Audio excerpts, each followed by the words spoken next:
I have stopped using the word leadership. I used to. I've written about servant leadership. We are a servant shepherd. Leadership is a term of power, hierarchy.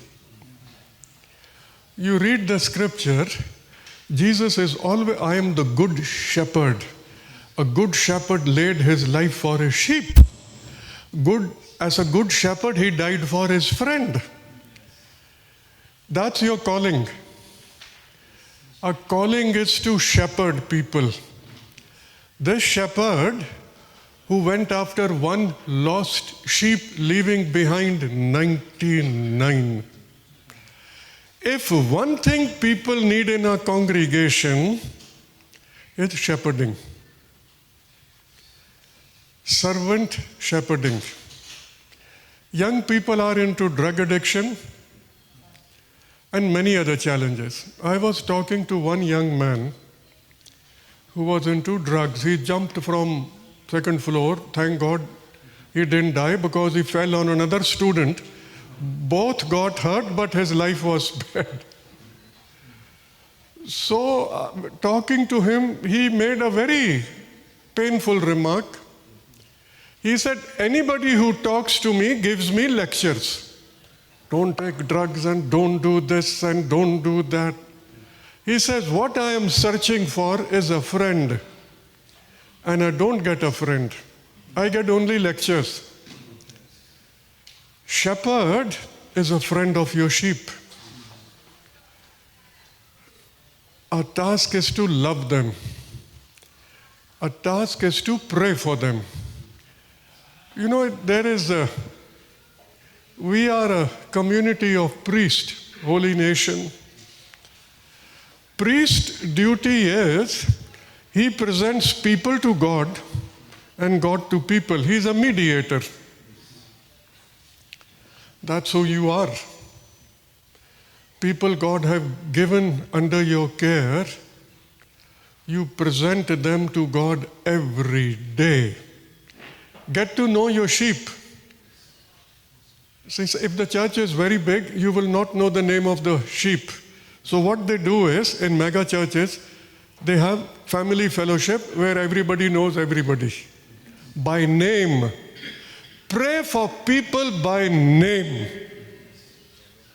He calls the sheep by name. Jesus was going on the road to Jericho. One of the sheep was hiding on the tree. He said, hey, Zacchaeus, come down. He said, wow. And then what did Jesus do? Went to his home and ate food with them. This is one thing I'm learning and repeating everywhere I go. One thing very special about Jesus is either eating food or feeding food or making food. He prepared breakfast for his disciples after resurrection.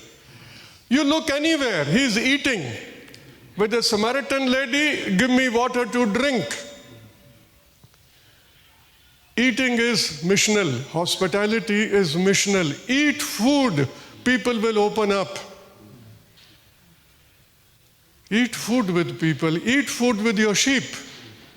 Invite them over with the family. Let's have meal together. My last point about shepherding is, again about eating. He was going on the road to Emmaus with two people who thought Jesus is dead and gone, disappointed. He walked 7 miles. Jerusalem to Emmaus is 7 miles. He walked with two people 7 miles explaining the scripture. Your task is to expound the scripture. 7 miles. Then they invited him home. He went in.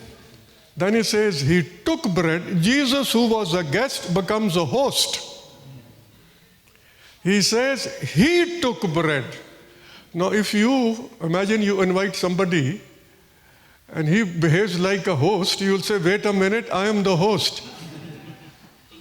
But God is always the host. So he says he took bread, broke it, gave thanks and gave it to them. Then it says their eyes were opened. And then what happened to Christ? He disappeared. His work was done. Then he goes and meets his disciples who were hiding for the fear of Jews in a room. And there also he says, Shalom. It's a home. Remember, it's a habitat. So don't start giving lectures. It's a habitat. And Jesus says, Shalom. He shows his hands. Scars were healed. Scars were there. Healed scars are important. Then what does he say? Do you have any fish to eat? Give me fish. It's amazing, isn't it? Hospitality is mutual, reciprocal. He feeds us, but he's also saying, oh, give me some fish to eat. Isn't that beautiful? That's our job. That is our job. A high calling to be a shepherd, to be a priest, serving people.